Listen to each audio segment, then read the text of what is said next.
Assalamu alaikum and welcome to DNA Debate News and Analysis. Javed Iqbal, Iftikhar Ahmed and Saleem Bukhari हम बैठ के बात करते हैं, डिबेट करते हैं कि जो सब्जेक्ट्स होते हैं कोई एग्री करता है, डिसएग्री करता है एंड एक डिफरेंट पर्सपेक्टिव आता है। आज FATF की मीटिंग, आपके सामने इसकी डिटेल्स आ जाएंगी। अब कितना ज़रूरी है कि हम इससे बाहर निकलें। हम 2008 से इस प्रोग्राम में हैं और उन्होंने हमें हर किस्म की कंडीशंस लगाई हैं, मुख्तलिफ गवर्नमेंट्स को लगाई हैं और आज हम देखते हैं कि क्या है। और मैं बिल्कुल इत्तफ़ाक़ करता हूँ मरीम नवाज़ से एंड ऑफ कोर्स हिना रबानी खर से कि इस पे स्पेक्यूलेटिव इस तरह की बात हमें कहीं मीडिया में नहीं करनी चाहिए, क्योंकि दैट गोज़ अगेंस्ट यू। क्योंकि उनके भी मॉनिटर्स होते हैं, उनके भी लोग होते हैं जो आपको गेज कर रहे होते हैं, आपका पल्स देख रहे होते हैं। तो मैं समझता हूँ कि ऐसी नहीं, लेकिन हमने देखना है कि हमें कितनी हमें इमिनेंट इम्पॉर्टेंस है कि हम इससे बाहर निकलें। कंडीशंस हमने कंप्लीट कर दी हुई हैं। 30 से आप कह लो कि 33 से 30 पे हैं, फिर 27 से 26 पे हम आ गए, फिर 6 से 7 उनकी जो बड़ी मेजर कंडीशनैलिटीज़ थी वो भी हमने पूरी कर दी। So we expect something good to happen, but let's wait for it. उसके बाद आपकी कीमतें, प्राइसेस की हम बात कर रहे हैं और एक तो अब मजाक बन गया है। वो एक आदमी ने मुझे कहा कि जी 2000 रुपये ये जो दे रहे हैं आप, इस पे मैंने एक कनाल प्लॉट भी ले लिया है, 6 मरले भी ले लिए हैं और अब मेरे पास फिर भी पैसे बच गए हैं। अब सरकाज़म आ रही है। क्यों? क्योंकि ये जो एडहॉकिज़म हमने हर गवर्नमेंट में देखा है, टांका पट्टी लगा के कोई हुकूमत नहीं चल सकती है। बजट्स प्राइम मिनिस्टर्स होते हैं, 1 अरब इधर दे दिया, 2 अरब इधर दे दिए, कहीं से तो ये ऑफ शूट होगा ना बजट जी। तो हम बजट पे क्यों नहीं चलते? ये सारी आज हम बात करेंगे। और ऑफ कोर्स लेटेस्ट हाइक तो हमने पिछले प्रोग्राम में बता दी है कि क्या हो रहा है। फिस्कल जो हमारी जो आप कह लो कि जो स्लिपेजेस हैं ये बड़ी डेंजरस हुई हुई हैं, इसको हमने ठीक करना है। कैसे करेंगे मेरे पैनलिस्ट आपको बताएंगे। और 2.17 अरब रुपया लगा है इसके ऊपर, क्रिकेट मैचेस के ऊपर, जो कि पंजाब गवर्नमेंट के बजट से गया है। ये बड़ी एक अहम डिबेट है, क्या पंजाब गवर्नमेंट को कॉम्पनसेट करना चाहिए, नहीं करना चाहिए। दुनिया के अंदर जो पुलिस होती है आप हायर करते हैं और पुलिस को कॉम्पनसेट करते हैं, यहाँ शायद नहीं करते। बुखारी साहब बल्कि इस पर भी आप बात कर दीजिएगा। लेकिन और बिलावल ने जो बड़ी बातें की हैं, मैं समझता हूँ कि बड़ी संजीदगी से और बड़ी गहरी बातें की उसने। मेरे ख्याल से अगर आप इजाज़त दें तो शुरू ग्रे लिस्ट से हम ग्रे लिस्ट से कर लेते हैं। ये बिल्कुल पीजे ने ठीक कहा कि ये अजाब हमारे गले में 2008 से डला हुआ है और 2008 में किसकी हुकूमत थी, उससे पहले कौन हुकूमत में थे, वो ज़रा थोड़ा सा रिकॉल करना बहुत ज़रूरी है। और क्या वजूहात थी जिसकी वजह से हमारा नाम ग्रे लिस्ट में डाला गया था। उस वक्त ये वो इरा है जिस वक्त स्वात ऑपरेशन चल रहा था, ये वो इरा है जिसके बाद ज़रब-ए-अज़्ब शुरू हुआ, फिर उसके बाद रद्दुल फसाद शुरू हुआ। उसी बीच में हमारे ऊपर ये इल्ज़ामात लगे दुनिया की प्रेस में, यानी इंटरनेशनल मीडिया में, और कुछ वो वॉच ग्रुप्स जो हैं, जिस तरह एमनेस्टी इंटरनेशनल है, जिस तरह ह्यूमन राइट्स कमीशन है, इन्होंने हमें एक्यूज़ किया कि हमारे यहाँ अदारे और सियासी जमातें, उनके पॉलिटिकल विंग्स हैं और वो उनके अंदर फंडिंग कर रहे हैं, जिसको टेरर फाइनेंसिंग का नाम दिया गया। इन वजूहात पर हमारा नाम डला और फिर उसके बाद हम इस अजाब से आज तक 2-4 हैं। तवक्को हो रही है कि हम इससे निकल जाएंगे, इसलिए कि जो हमारे डेलीगेट्स वहाँ इस वक्त मौजूद हैं, जिनमें हिना रबानी खर भी हैं और सलमान सूफ़ी साहब ने भी अभी एक टेलीविज़न इंटरव्यू में बताया कि ऐसे इंडिकेटर्स मिल रहे हैं कि शायद हमारी इस अजाब से, इस लानत से हमारी जान छूट जाएगी। खुदा करे कि ऐसा ही हो, एक तो तवक्को करनी चाहिए। दूसरी बात यह है कि इसके नुकसानात बहुत, मतलब है मैं उनको कैलकुलेट कर ही नहीं सकता हमने इसकी क्या कीमत चुकाई है, इसलिए कि जितने भी इंटरनेशनल यानी इन्वेस्टर्स हैं वो रुख ही नहीं करेंगे उस मुल्क का जहाँ पर उसको अंडर द ग्रे लिस्ट डाला हो, या ब्लैक लिस्ट का तो खैर अल्लाह ना करे कि किसी दुश्मन पर भी लगे, क्योंकि इसका मतलब है फिर एक सैंक्शन रजीम, एक लॉन्ग सैंक्शन रजीम शुरू हो जाती है जिसके बाद। तो ग्रे लिस्ट से भी निकलना बहुत ज़रूरी है, इसलिए कि हमारे यहाँ अब इकनॉमिक जोन्स बन रहे हैं, जो पाकिस्तान और चाइना के ताउन से जो रोड आ रही है चीन से गवादर तक, उसके इर्द गिर्द उसके लिए फॉरेन इन्वेस्टर चाहिए। अभी हाल ही में प्राइम मिनिस्टर साहब गए थे, एक इकनॉमिक जोन का उन्होंने विज़िट किया है जो शकई में है, तो आपने देखा वहाँ के 75 अरब डॉलर की इन्वेस्टमेंट ऑलरेडी हो चुकी हुई है वहाँ पर। It's a massive amount.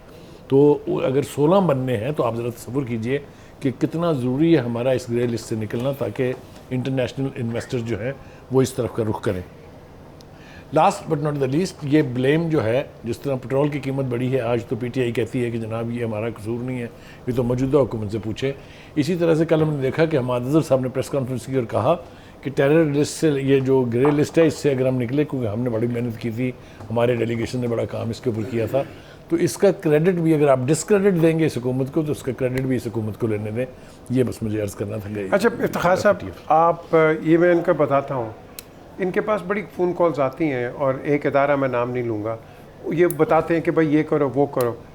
जब तक आपकी 3 सिफारिशें 4 चिट्टे ना चलें और 1 विंडो पे आप ना काम करें, जो आप बात कर रहे थे पहले, क्या हम इस मुल्क को इस तरह चला सकते हैं? सही मुल्क चला ही रहे हैं। अभी कितनी अच्छी बातें आपने की हैं। एक वाक़या पता नहीं होता भी है हमारे हक़ में या नहीं होता, लेकिन हमने अपने अल्लाह करे ख़यालात का इज़हार कर दिया है। सर, जिस मुल्क का डिफेंस बजट और सर्कुलर डेट की अमाउंट इतनी ज़्यादा हो, जो टोटल आपकी टोटल जो आमदनी है उसको मीट ना कर सके, तो इस पे भी तो देखना है ना सर। 40% है आपका ग्रोस, ये जीडीपी आप जो इंटरेस्ट सर। मुझे तो ये पता है कि डिफेंस पे जो है, जो सर्कुलर डेट है, इसको आप मिला लें तो कहाँ खड़े हैं आप। अब पैसा नहीं है आवाम की बेहतरी के लिए, अभी बोलेगा मेरा दोस्त, उनकी बेहतरी के हक़ में जितने स्टेट ओन प्रोजेक्ट हैं उनको ख़त्म करना चाहिए। काफ़ी अरसे से कहा जा रहा है, सुना जा रहा है, लेकिन नहीं किए जा रहे। हम उसको कैरी ऑन कर रहे हैं ना। हर गवर्नमेंट का अपना एक मौक़िफ़ है, कोई सूरत हाल को चेंज करने को तैयार नहीं है। जो हमारा फ्यूल है, ये इसको हम तय नहीं कर पाए कि क्या किस किस्म का फ्यूल इस्तेमाल। मतलब हमने गैस थी वो अपने अपनी गाड़ियों में इस्तेमाल की, हमने कारें गैस पे चलानी शुरू कर दी, पता लगा गैस ही ख़त्म हो गई है।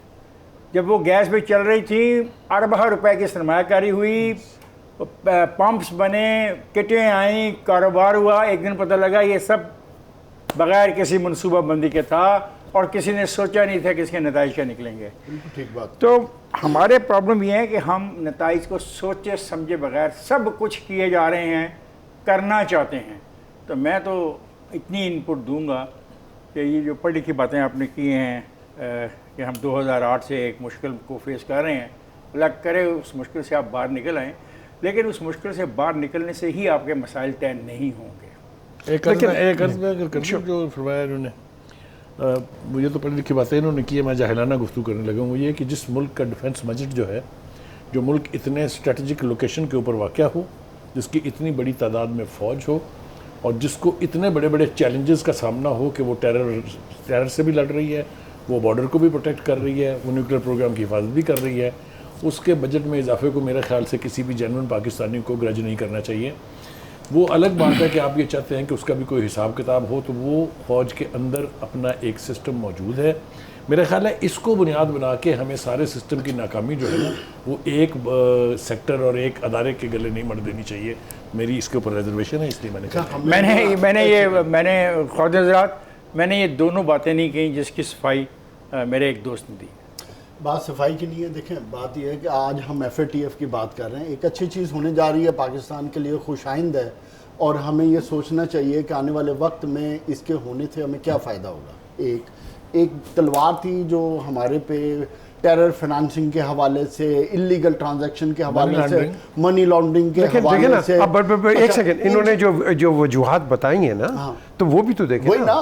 तो ये वो सारी तलवारें थी जो हमें शक की निगाह से देखा जाता था, और उसके रिजल्ट में जो इंटरनेशनल डोनर्स एजेंसीज थी, ह्यूमन राइट वॉच डॉग थे, वो सब हमें हमेशा मतलब ग्रेड नज़र से ही देखते थे। तो अब इसके होने से अच्छी बात यह है, बुखारी साहब ने की, हमाद अज़हर ने बहुत अच्छा काम किया, हमें उसे क्रेडिट देना चाहिए पिछली हुकूमत को। इसमें मैं एक बात ऐड करता जाऊं, 2 दिन पहले जर्मन एम्बेसडर ने एक खाना किया हुआ था, उसमें कुछ हमारे दोस्त थे, तो आज मेरी उनसे मुलाकात हुई, तो उधर FATF के हवाले से भी बात हुई। तो उन्होंने जो अंदिया दिया वो ये था कि Pakistan has met all the condition, Pakistan इंशाल्लाह definitely would be out from that grey list. उसमें सिर्फ पॉसिबिलिटी एक हो सकती है कि शायद एक कंडीशन विजिट की लगा दें, वो होगी जी, हाँ वो दैट्स होगी, इट। इसके अलावा ये एक अच्छी चीज हमें अप्रिशिएट करना चाहिए इसमें क्या पाकिस्तान फायदा को, क्या इसका होगा? फायदा- वो जी फायदा आपको ये ये जो होगा- बात कर रहे फायदा हैं, क्या नहीं होगा? मैं बताता हूँ वो फायदा बताएं जो आवाम को होगा। सर ये आवाम को मैं बताता हाँ, हूँ, बताइए वो अगर अगर बताइए। हमें निकाल भी देते हैं, वो यहाँ आएंगे, एक फाइनल विजिट होगी और ये इम्प्लीमेंटेशन 8 महीने के बाद होगी। नहीं सर, नहीं, ये इमीडिएटली नहीं होगी। आपकी बात बिल्कुल सही है। नहीं, जो इफ्तिखार साहब बात कर रहे हैं, मैं बिल्कुल इसका ठीक बात है। आवाम को जो इसका फौरी आवाम को क्या फायदा होगा? देखिए जब एक सेकंड ना मैं सर आपकी फॉरेन इन्वेस्टमेंट आपकी आएगी, foreign investment आएगी, फॉरेन हाँ, इन्वेस्टमेंट नहीं आ रही, रोजगार निकलेगा। पहले फॉरेन इन्वेस्टमेंट इस मुल्क में कोई नहीं आ रही, बिल्कुल नहीं आ सर रहा। नहीं आ रही, इतनी नहीं आ नहीं आ रही। रही। कोई नहीं आ रही। नहीं इतनी नहीं आ रही है, ये आ नहीं रही। इसमें इबाम ना क्रिएट करें आप। देखिए सर, जो आपका potential है ना, वो meet जो नहीं आपका हो रहा। पोटेंशियल है उसके मुताबिक अच्छा, नहीं आ रही। मतलब- अगर ग्रे लिस्ट से आप निकल आते एक हैं सेकंड, तो मैं ओवरऑल समझ- पाकिस्तान का एक ओह, इमेज बेहतर होगा ना, समझ गया आप। परसेप्शन ओ बेहतर भाई, होगी। मैं जो ये- लोग एक सेकंड, एक और बात, जो लोग पाकिस्तान आना चाहते हैं, विजिट करना चाहते हैं, उनके लिए एक खुशाइन चीज होगी क्या कि उसमें- आप एक ब्लैक ये लिस्ट इसकी या वजह ग्रे से लिस्ट के इसकी वजह से वो आते नहीं है पाकिस्तान में। बिल्कुल पाकिस्तान को शक की निगाह से देखा शक जाता की है। निगाह से तो पाकिस्तान आपको को हमेशा देखा देखा जाता है जाएगा। कि यहाँ टेरर फाइनेंसिंग होती है, यहाँ टेररिस्ट ग्रुप है जिनको स्टेट प्रोटेक्ट करती है। ये इस तरह की बातें दुनिया तो की आपने नजर यकीन में दिला देखी दिया कि उसको हम नहीं चीज़- ऐसा करते। Very good. बिल्कुल यकीन दिलाना नहीं था। बहुत अच्छी, अगर नहीं, आप अच्छी बात है ना। रिक्वायरमेंट्स पूरी बाबा करना, देखिए, मेरा सवाल तो पाक- छोटा सा ये है कि इस सारी बात को जिस पे हम इतनी खुशियां मना रहे हैं, ये जो अवाम है इसको बरह रास्त क्या फायदा होगा? तो आपने मुझे बता दिया, पाकिस्तान के आपने हाँ, मुझे बता एक दिया। और फायदा, मुझे एक- पाकिस्तान की बिजनेस कम्युनिटी को भाई, फायदा होगा। बाबा, जब एक आपकी मिनट। नई एलसी खुलेंगी, आपका बिजनेस ग्रो करेगा, आपको नई इन्वेस्टर मार्केट्स आएगा, मिलेंगे, रोजगार आपको नई मार्केट्स मिलेंगी, बात रोजगार यार, मिलेगा। लगता है कि इसका ना कोई रोजगार है, ना कोई नई मार्केट आपको मिल रही है, तो ना फिर आपकी इस एलसी वक्त- खुल रही है। नहीं, लग रहा है ऐसे ही आप नहीं, ऐसी तो बातें इस कर रहे वक्त हैं। आपकी एक second, that is exactly the situation. तो इस वक्त तो पाकिस्तान की सिचुएशन यही है ना, क्या नहीं, क्या है? एलसी नहीं खुल रही। महंगाई का तूफान ये जो है। ये इस सारी- वक्त ये आपका सारी- डॉलर रुक नहीं रहा, अच्छा, डॉलर रुक अनएम्प्लॉयमेंट जाएगा। बढ़ रही Very है, good, अच्छी बात है, अच्छी बात है। जीडीपी ग्रोथ अच्छी बात है, आपकी डॉलर रुक रुकी जाएगा। हुई है, Very good, आपकी जी। फैक्ट्रियां बंद डॉलर होती रुक जा जाएगा, रही हैं, time एग्रीकल्चर लगेगा। आपकी खत्म होना डॉलर- शुरू हो डॉलर रुक गई है। जाएगा। आप समझते हैं कि ये ये कह कुछ रहे भी हैं, नहीं है। फाइनेंस मिनिस्टर ने खुद कहा कि फॉरेन इन्वेस्टमेंट रुकी हुई है, हर चीज स्टैंड स्टिल के ऊपर है। ये चीजें जो हैं इसके दूरदर्श नतीजे होते हैं। इसका इसमें मतलब एक ये पॉइंट है- ऐड कर लो, एक और पॉइंट इसका मतलब है, एक नहीं, नहीं, सेकंड, बुखारी साहब एक सेकंड ठहरिएगा, बुरा ना मनाइएगा। इसका मतलब 2008 से लेके 2021 तक, 22 तक यहाँ पे कोई नहीं आया। अच्छा एक बात ऐड कर दूं, देखें- बाकायदा आर्मी में एक सेल बनाया गया था इस इशू को हैंडल करने के लिए। एक मेजर जनरल को अपॉइंट यार, किया पूरा गया था, national action ठीक plan है, बना पूरा था इसके ऊपर नेशनल यार। एक्शन प्लान बना था, फाइनेंस मिनिस्ट्री और मेरा वो सवाल ये नहीं है, मेरा सिंपल सा सवाल ये है कि आप जो इतना मुतासर कुन गुफ्तगू कर रहे हैं, इस मुतासर कुन गुफ्तगू करने के बाद पाकिस्तान के अवाम को क्या फायदा? ये सर, ये एक हम ब्रेक में देखिए, चले जाएं। दुनिया हमें में यकीनी दुनिया तौर पे में ये जब यकीन फॉरेन हो गया यार, एक मिनट चुप कर जा। हमें ये यकीन हो गया है कि हम शायद अवामुन नास को तो मुतासर कर लेंगे। ये एक बंदा बैठा हुआ मुतासर होने के लिए तैयार नहीं है। चलो जी। ना हम इनको कर रहे हैं। नहीं, मैं इनको- एक मिनट इफ्तिखार साहब को जब मुल्क फॉरेन की इन्वेस्टमेंट perception से आएगी, concern ही नहीं है। इंडस्ट्रीज लगेंगी, रोजगार निकलेंगे, अवामुन नास को फायदा। सीपैक भी तो आ रहा था ना, सीपैक भी इंडस्ट्री CPEC भी इसी की पैसा वजह से- लगा रहा इसी की था, वजह से- रोजगार ला रहा था, इंडस्ट्री लग रही थी, तो फिर वो रुक क्यों आपको गया? पता है ना, इसकी आपसे वजह से ज्यादा रुक गया, कौन जानता है इसके खिलाफ जो साजिश हुई इसकी है। वजह से रुका था। एक हम ब्रेक की तरफ चलते हैं, ब्रेक के बाद वापस आते हैं। सी पैक चाइना के ऊपर भी प्रेशर है, ब्लैक इकॉनमी के ऊपर, कि वो डिक्लेयर करे पूरी दुनिया के अंदर। ये उनकी बात है, चाइना ने इन्वेस्टमेंट इधर की है लेकिन वो अंडर क्वेश्चन आई है। So the question here arises कि ये हम इसको कैसे सम अप करें, ये हम करते हैं इस ब्रेक के बाद।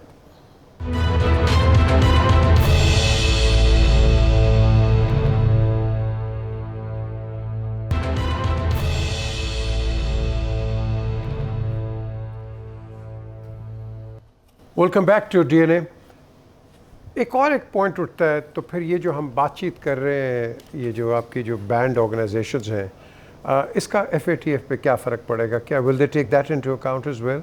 क्योंकि जब हम तो we are all of the opinion band organization के साथ government of Pakistan at least should not be talking, but ये हो रहा है। अच्छा इफ्तिखार साहब बात कर रहे थे फ़ायदे के। अब मैं सबसे बड़ा फ़ायदा बताता हूँ कि पाकिस्तान ने जब से हुंडी का काम बंद हुआ है, आपकी फॉरेन रेमिटेंस $32 बिलियन पे पहुंच गई हैं। $32 बिलियन। इसका फायदा किसको तो हुआ? इमरान खान ही वैसे पहुंची है, उसकी क्रेडिट इतनी अच्छी थी इमरान कि खान लोग उसका मुतासर हो गए क्रेडिट ले उसकी रहा क्यादत है, से। उसका क्रेडिट भी तो वही ले रहा है ना। लेकिन आपका जावेद साहब पीजे उसके साथ आपकी ब्लैक इकोनॉमी भी चलती आ है। रहा हूं ना, दूसरा फायदा, सबसे बड़ा फायदा, दूसरा फायदा ये, जब आपकी परसेप्शन बेहतर होती है इंटरनेशनली, तो जिन लोगों ने पाकिस्तान जैसे बड़े मुल्क में जहां 24 करोड़ की मार्केट है, परसेप्शन कैसे ठीक होगी अगर आप तहरीक तालिबान पाकिस्तान के साथ आप मुज़ाकरात कर रहे हैं गवर्नमेंट की तो सतह आप अमन के लिए कर रहे हैं ना, लड़ाई के लिए तो नहीं कर रहे हैं, मुज़ाकरात अमन के लिए कर रहे हैं ना, पीस के लिए कर रहे हैं। है सर, वो स्टेट है। पूरी दुनिया में अमेरिका अगर तालिबान के साथ अमन के लिए मुज़ाकरात कर सकता है तो हम क्यों नहीं कर सकते? हेडक्वार्टर बनाया उन्होंने हेडक्वार्टर बनाया, अच्छी बात कर रहे हैं, लेकिन आपको अपनी लिमिट में लेके चलना है ना। आप अपनी परसेप्शन बेहतर करेंगे, फॉरेन इन्वेस्टमेंट आएगी, उससे रोजगार होगा, हमने परसेप्शन बेहतर की है, जो आपकी हमने परसेप्शन बेहतर की है, उसने निकलना है। और आप इससे क्या लेना है? लश्कर तैयबा के लक्ष्य को अंदर की है, परसेप्शन ठीक करने के लिए आपको सही को 33 साल के अंदर की है, आपने परसेप्शन तो ठीक कर ली है। फिर जावेद साहब, इसीलिए आपको जॉन कैरी कहता है कि तुम आप हमारे साथ डबल क्रॉसिंग करते हो, यही कहता है ना जब हम इनके साथ बात करते हैं। कम्युनिटी में पीछे रहना है किसने? तो आपको इंटरनेशनल ऑब्लिगेशंस को लेकर चलना है ना। एक तरफ इफ्तिखार साहब कहते हैं, एक सेकंड, आखिरी पॉइंट, इफ्तिखार साहब लॉजिक देते हैं जी कि आपने आईएमएफ के साथ मुआहदा किया है, और अगर मुआहदा किया है तो फिर पूरा भी तो कर रहे हैं ना। तो यहाँ पे आईएमएफ तो फिर इंटरनेशनल मुआहदा कैसे आ गया? इंटरनेशनल वर्ल्ड में रहने के लिए इंटरनेशनल ऑब्लिगेशन मतलब है ना, हफ्ते में एक दिन जो है डिनाइल मोड में होते हैं कि आप जो भी कहें उनसे वो बादशाह के मेरे हाफिज सईद को 33 साल सजा देनी जरूरी थी। ठीक, देखिए मेरी गुजारिश है, आप सही कह रहे हैं। अभी तो मैंने कुछ कहा ही नहीं, तो सही कैसे आप सही कह रहे हैं, मैंने भी कुछ कहा ही नहीं अभी तक जो आपने फरमाया, गुजारिश ये है, सपोर्ट कर रहा हूँ। देखें गुजारिश ये है, वो फिर आप कहेंगे कि एक रेडिकुलस किस्म की इस्तेलाह मैंने इस्तेमाल कर दी है। नेशनल इंटरेस्ट में बहुत से काम ऐसे करने पड़ते हैं जो शायद पॉपुलर ना हो, बड़े गैर पॉपुलर डिसीजन हो, लेकिन वो करने पड़ते हैं। क्या हमने माजी के अंदर एमएल कांसी को पकड़ के नहीं दिया? क्या यूसुफ रमज़ी को पकड़ के नहीं दिया? क्या यहाँ से रेमंड डेविस चला नहीं गया था? लेकिन वो सब कुछ नेशनल इंटरेस्ट के तहत हुआ था, इसलिए कि आपको जब आप हुकूमत में होंगे, जब आपकी हुकूमत पहले थी तब आपको सब कुछ पता था, अब शायद आपको नहीं पता। जब आपकी हुकूमत आएगी फिर आपको सब कुछ पता लग जाएगा। होगी मुझे अगर गैर मुल्की पैसा आना शुरू हो गया कल परसों से, इसके बगैर हम सर्वाइव ही नहीं कर सकते। I will be very happy जी, मैंने तो कह दिया, पर फिर मैं बहुत सारे सवाल ऐसे जो यहाँ पे इसलिए करना मुनासिब नहीं समझता कि मैं आपसे उलझना नहीं चाहता। आप इस मायदे पे बड़े खुश हैं, जिस तरह आईएमएफ के मायदे बड़े खुश हैं। शोक मनाना चाहिए इसका। शोक नहीं, क्या करें? शोक नहीं, पर इतनी भी खुशी नहीं मनानी चाहिए। पहले आने तो दे, होने तो दे, और फिर देखेंगे पैसे कब आएंगे। हमने कुछ धमालें डाली थी यहाँ, डांस किया था, अच्छी चीज हुई है पाकिस्तान के लिए। मेरा एक ख्याल अच्छी है कि डेवलपमेंट है, उसको डिप्लोमेटिक डेवलपमेंट को देखना चाहिए, इसलिए कि वर्ल्ड यानी कमिटी ऑफ नेशंस में अगर आपने रहना है तो आपको वो कंडीशंस माननी पड़ेंगी जिसको यूएन का चार्टर सपोर्ट करता है, जिसको ह्यूमन राइट कमीशन सपोर्ट करता है, जिसको यूरोपीय यूनियन का चार्टर सपोर्ट करता है, तभी तो आप इन मंडियों तक एक सेकेंड, फिर मुझे भी फिक्र क्या कि अब जहाँ मर्जी जाइएगा, कंडीशन माननी पड़ती है ना, माननी पड़ती है ना, बस थैंक यू। लेकिन इस कंडीशन के साथ साथ एक और भी चीज़ है जेंटलमैन, कि आपने अपनी अफ़गानिस्तान इशू देखना है, वो सिचुएशन, इंडिया की सिचुएशन देखनी है आपने। आपके पास दो एडवर्सरीज हैं यहाँ, जो मर्जी आप कर लें। वो क्या कहते हैं जी, वो गली में क्या बगल में छुरी and Ram Ram and all that. ये द क्वेश्चन इज़, आपने इनके भी तो परसेप्शंस ठीक करने हैं ना। आप जहाँ चले जाएँ, वो आदमी बैठे हुए वाइट हाउस के बाहर आपके खिलाफ बातें कर रहे हैं, उधर खड़े हुए, हम देख के आए उधर कि पाकिस्तान के खिलाफ। जो एक बड़ी मशहूर पिछले 8-10 साल में गुफ्तगू होती रही ना हर हुकूमत में, कि भाई पहले अपने घर को ठीक करो। अपने घर को ठीक करने का मकसद क्या था कि आप अपने घर में जो हुंडी के जरिए पैसा आता है, जो इलीगल ट्रांजैक्शन होती हैं, उनको लीगल करो। कर रहे हैं ना, तो इसमें क्या, वो कर लिया हमने। ये एक अच्छी चीज है, अगर हमने एक सिस्टम में चले गए हैं, उस सिस्टम से फिर फायदा ही होने, कौन को और क्या होना। चले जी, आगे चले। जी देखें, नंबर 1, एक हम इस वक्त एक ब्रेक पे जाते हैं और ब्रेक के बाद हम वापस आते हैं, बिकॉज बहुत आगे गहरे सब्जेक्ट्स हैं, इसी के रिलेटेड हैं। फ़ौरन नावल ज़रदारी भुट्टो ने जो इंडिया के मुतल्लिक बातचीत की है, बड़ी अच्छी बात है कि भाई आप हम दोस्ती क्यों नहीं इनके साथ कर सकते हैं, क्या वजह क्या है। और ये सही कहते हैं क्योंकि हम 4 स्टेप्स आगे लेते हैं, इंडिया 6 पीछे ले लेता है। सो बेसिकली कहीं ना कहीं तो बैठना है, क्योंकि हम शायद अमेरिका से दूर हो जाए, चाइना से शायद दूर हो जाए, लेकिन इंडिया किससे दूर नहीं हो सकते, हमारा नेबर है वो। अब हम लड़ाई क्या है, कश्मीर है, दूसरी क्या है, पानी, उसके अलावा क्या डिफरेंसेस हैं हमें? हाँ, अब ये नए डिफरेंसेस आ गए, ये जो बीजेपी ने किए हैं, जिसको मैं समझता हूँ कि अमेरिकन ने कंडेम किया है कि ये जी दिस इज़ अनएक्सेप्टेबल, कि ये जो होली प्रॉफिट के ख़िलाफ़ बात की है। इस पे हम और बात करेंगे इस ब्रेक के बाद।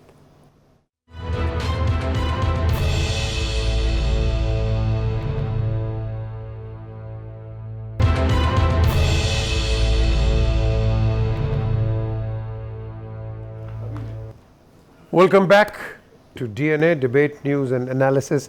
अब हमने डिबेट करनी है जो कश्मीर का मसला है, और डिबेट हमने करनी है जो बिलावल ज़रदारी भुट्टो, जो कि मैं समझता हूँ अपने नाना की पॉलिसी आगे लेके चल रहे हैं, या एटलीस्ट थॉट प्रोसेस बड़ी अच्छी उन्होंने बात की है। हम इंडिया से कब तक ये करते रहेंगे, या वो हमसे क्या कब तक करता रहेगा? हम एक ऐसे हैप्पी मीडियम पे क्यों नहीं बैठ सकते?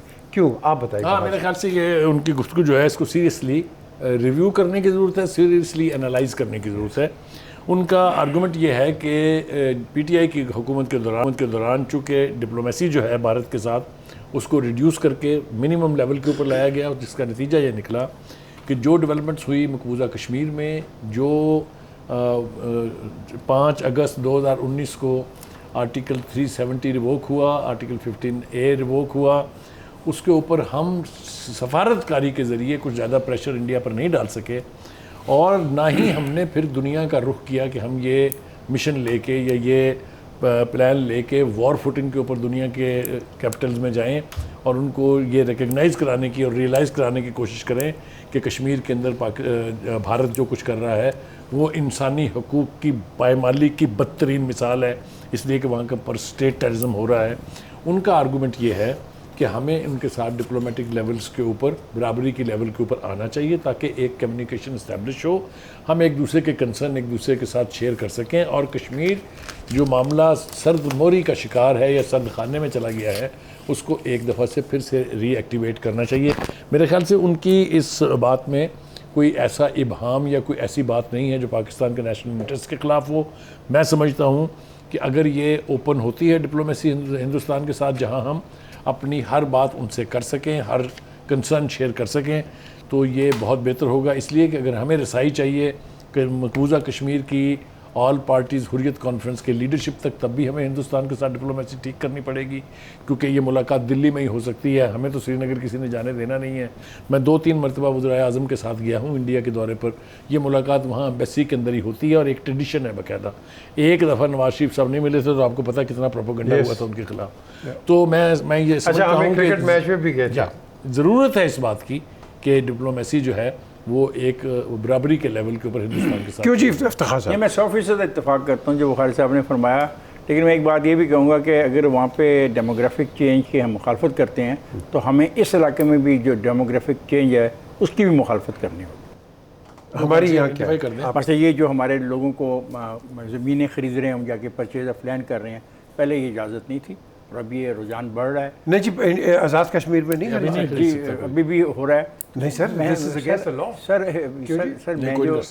नॉन कश्मीरी नहीं खरीद सकते। नॉन कश्मीर, सर मैं जो कह रहा हूँ ना, ऐसा ना करें, ये तो प्रॉब्लम आप तो वो फिर फ्रॉडलेंट तरीके से कर रहे होंगे। देखिए, मैंने कोई लफ्ज़ नहीं कहा, मैंने कहा अगर वहाँ डेमोग्राफिक तब्दीली की हम मुखालफत करते हैं तो हम यहाँ पे गिलगित बिल्तिस्तान, आज़ाद कश्मीर के अंदर डेमोग्राफिक चेंज की मुखालफत करेंगे। बिल्कुल ठीक है, बिल्कुल ठीक है, आपने सही कहा, करनी चाहिए, करनी चाहिए। कश्मीर के हवाले से बड़ी सिंपल सी बात जो मुझे मुझे नहीं समझ आ रही, मुझे ये समझा दें कि कश्मीर एक ऐसा इशू है जिसको हम कहते हैं कि हमारा शहर अक्स से भी करीब है, और इस इशू को हम 75 साल से लेके चल रहे हैं।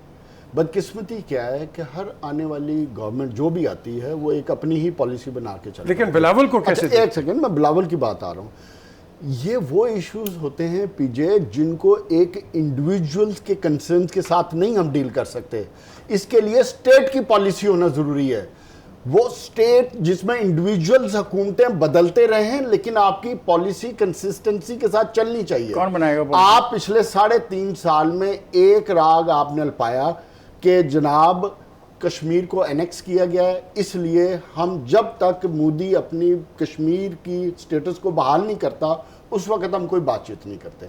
आज 3.5 साल 35A की बात कर रहे हैं। आज आप उसको चेंज कर रहे हैं। मेरा पॉइंट यह है कि आपने जो भी अप्रोच अडॉप्ट करनी है, आप उस अप्रोच पे होमवर्क करें, कंप्लीट करें, उस पर फिर बातचीत करनी है तो फिर बातचीत करें, चाहे फिर कोई भी हुकूमत आए उसको आगे लेके जाए, 70 साल में ना क्या कि रिजल्ट एक निकला? जगह 70 साल में क्या तो रिजल्ट 70 साल से फिर यही तो मैं कह रहा हूं, अगर 70 साल से कुछ रिजल्ट नहीं लगा इनकंसिस्टेंट पॉलिसीज की वजह से, तो फिर आज भी वही रिजल्ट वैसे है। वो पॉलिसी बनानी किसको चाहिए? पार्लियामेंट को State में बनानी चाहिए, पार्लियामेंट को बनानी नहीं, चाहिए। एक मिनट, पार्लियामेंट को बनाना चाहिए, पार्लियामेंट से बाहर बैठे हुए मैं ताकतवर लोगों को अच्छा, बननी चाहिए। मैं ये समझता हूं अगर रियलिटी पे बेस करके आपने बात करनी है तो फिर सबको मिलकर बनानी चाहिए।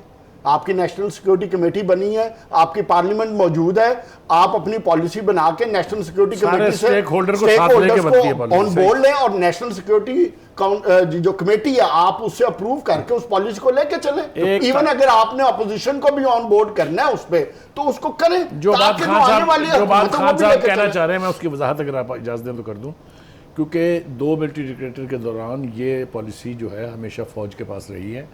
ये पॉलिसी पार्लियामेंट में फौज को ऑन बोर्ड लेके बननी चाहिए बिल्कुल सही बात है। ताकि हर आदमी इसको प्रोटेक्ट करे, इसको गाइड करके इससे गाइडलाइन लेके आगे प्रोसीड इवन करे। नहीं बुखारी साहब, पार्लियामेंट पॉलिसी बना मेरा ख्याल है मैंने खान साहब नहीं, की बिल्कुल बात ठीक की बात बात है। की। देखिए ना, लेकिन मैं देखना, मुशर्रफ वाले जो बात करना चाहता national- मुशर्रफ का ने जो इस पे जो दिया था पॉलिसी, उससे पहले ज़ियाउल हक ने जो क्रिकेट जो डिप्लोमेसी ज़ियाउल हक ने चलाई क्रिकेट थी, डिप्लोमेसी की, फिर मुशर्रफ ने तो बिल्कुल क्लियर कट 3 हिस्सों का बात की, डिबेट हुई, तो out of the box out of solution the की बात box पहली जाके- दफा की तो गई। अगर हम उनकी मान लेते हैं और पार्लियामेंट की नहीं मानते और पार्लियामेंट को इस दबाव में रखते हैं कि नहीं पार्लियामेंट साहब आपको किसी और की भी माननी होगी, मेरा तो सवाल है कि पार्लियामेंट इज द सुप्रीम, वो आए अपनी एक अच्छी मीटिंग में मिसाल शिरकत बनी करें। है कि जो ये इशू था साइफर वाला, इसको बैठ के पार्लियामेंट और नेशनल सिक्योरिटी सिक्योरिटी कमेटी ने कमेटी इकट्ठे तय किया है। इसी तरह कश्मीर मैं भी यही कह रहा हूं, आप इवन अपोजिशन को भी ऐड कर लें। नहीं, उनको अपोजिशन मत- ऐड होगी ऑटोमेटिकली। वही ना। पार्लियामेंट में अपोजिशन होती है। सर फिलहाल तो कोई नहीं ना। नहीं, ये तो अगर कल पार्लियामेंट आ में जाएगी, आपने कल आ नेशनल सिक्योरिटी जाएगी। कमेटी में है। नेशनल सिक्योरिटी कमेटी में और opposition है वहाँ पे राजा रियाज की शक्ल में। मैं ये आप समझता ये हूं, कहें कि अगर वो बन सकती है तो ये क्यों ये नहीं बन क्यों सकती? नहीं बन सकती, तो इससे पाकिस्तान की बेहतरी होगी। इस तरह आप बेहतर अंदाज में कश्मीर का केस लड़ सकते हैं। हम एक ब्रेक की तरफ चलते हैं।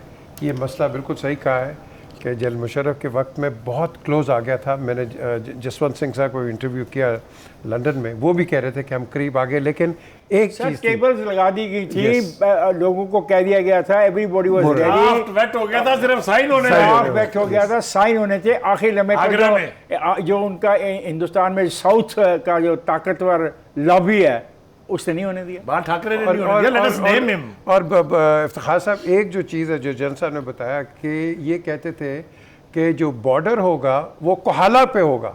जन साहब didn't agree to that, he said no, border वही है, line of control Line of control जिसकी वो बात change नहीं करें करेंगे। वो चेंज नहीं करेंगे हम, और ये मसला हो रहा था। और बात करते हैं इस ब्रेक के बाद।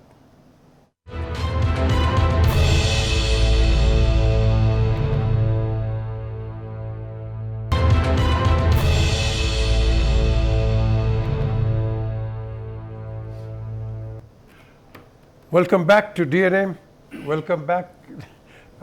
बुखारी साहब, जो हम बिलावल ज़रदारी भुट्टो की बात करते हैं, बड़ी अच्छी उसने की है, लेकिन एक बड़ी रिफ़्रेशिंग एक अप्रोच हमें यूनाइटेड स्टेट्स से मिली है, क्योंकि अमेरिका, ये इंडिया हमेशा उसका एक प्रॉक्सी, उसने एक प्लेटफॉर्म रखा हुआ था।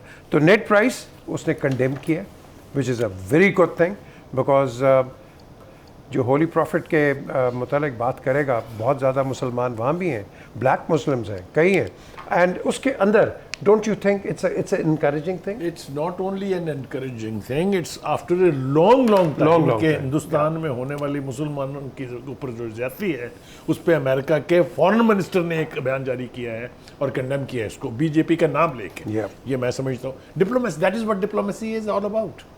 तो मैं समझता हूँ ये बिल्कुल ठीक कहा पीजे ने कि एक नई अप्रोच के साथ अगर हम इश्यूज़ को लेके चलेंगे तो यकीनी तौर पर नताइज निकलेंगे।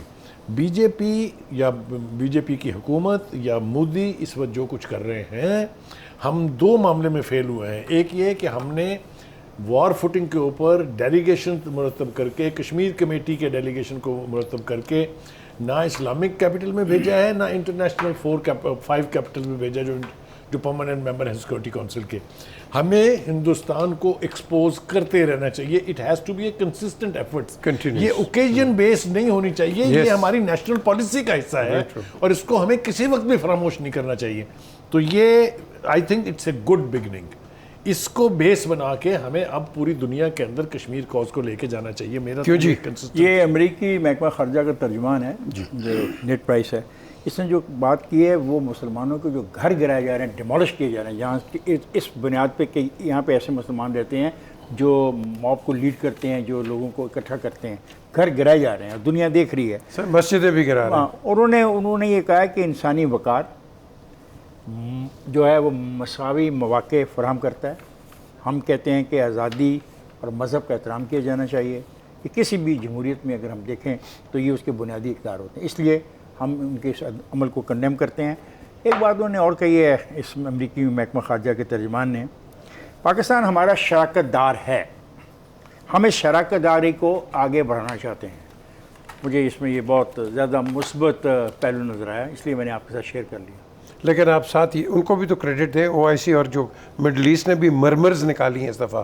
क्यों पहली जावेद? दफ़ा निकाली कश्मीर और इंडिया में जो नरेंद्र मोदी ने मुसलमानों के साथ जुल्म और ज़्यादती का एक नया चैप्टर खोला है, उस पर आप देखेंगे पिछले 10-20 साल में पहली दफ़ा मिडल ईस्ट से आवाज़ें उठी हैं, और ये उन्हीं आवाज़ों का कंसर्न है कि ये आवाज़ें अब अमेरिका तक पहुंची हैं।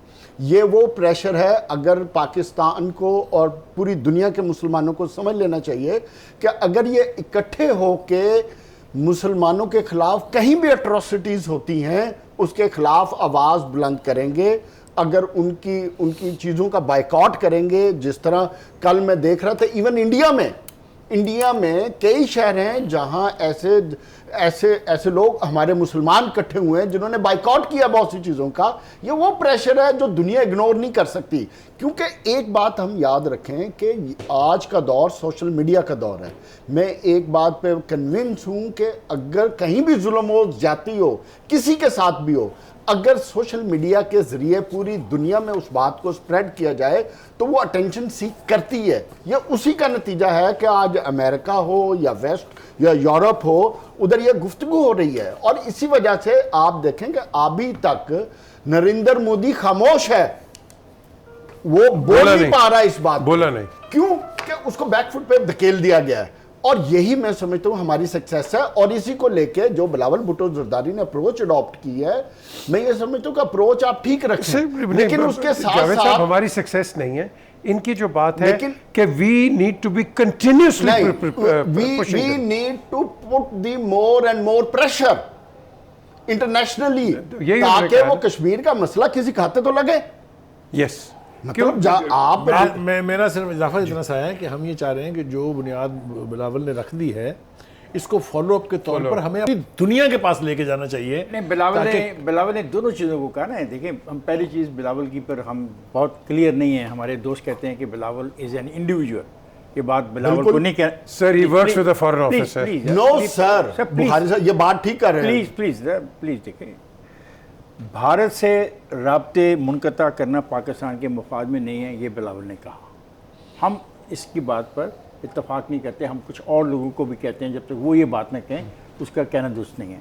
तो हमें बिलावल की फिर सारी बातों को संभलना चाहिए। फॉरेन मिनिस्टर है, मैं तो वो भी कोलिशन गवर्नमेंट का, जिसमें 13 पार्टी है। मेरा तो यही पॉइंट ऑफ व्यू है। सर, हमने तो पहले बात की थी ना, जो पहले बात की थी इफ्तिखार साहब ने और जो मैंने बात की थी कि हमें पार्लियामेंट और नेशनल सिक्योरिटी कमेटी के जरिए बात को आगे लेके चलना चाहिए, उसमें वजन भी होगा, फिर दुनिया हमारी बात भी सुनेगी। वजन इसमें होगा कि हमारा प्रोग्राम का वक्त ख़त्म हो रहा है। कल इंशाल्लाह same time will be there with you. Javed Iqbal, Iftikhar Ahmed and Bukhari साहब, थैंक यू एज ऑलवेज। लेकिन आखिर में मैं आई कांट रेजिस्ट एक चीज़ कहने का। आपने सरकारी लोगों को कह दिया 15%, प्राइवेट सेक्टर का भी करें। 19-20 हज़ार रुपये पे लोगों का काम नहीं है, ना बच्चों को पढ़ा सकते हैं, ना आप कुछ खुद कर सकते हैं। महंगाई इतनी है, 200 रुपये है इस वक्त मिनिमम जो कि आप सब्ज़ी ले सकते हैं। ये सब मैंने मार्केट में जाके देखा, इनको तो भी तो एक्सपर्ट है। अगर हमने 15% इनकी कॉर्पोरेट सेक्टर में नहीं बढ़ाई तो we are looking at suicides and we are looking at a disaster in the domestic circle of our country. Please look after yourself and look after the interest of Pakistan and its citizens. खुदा हाफिज़।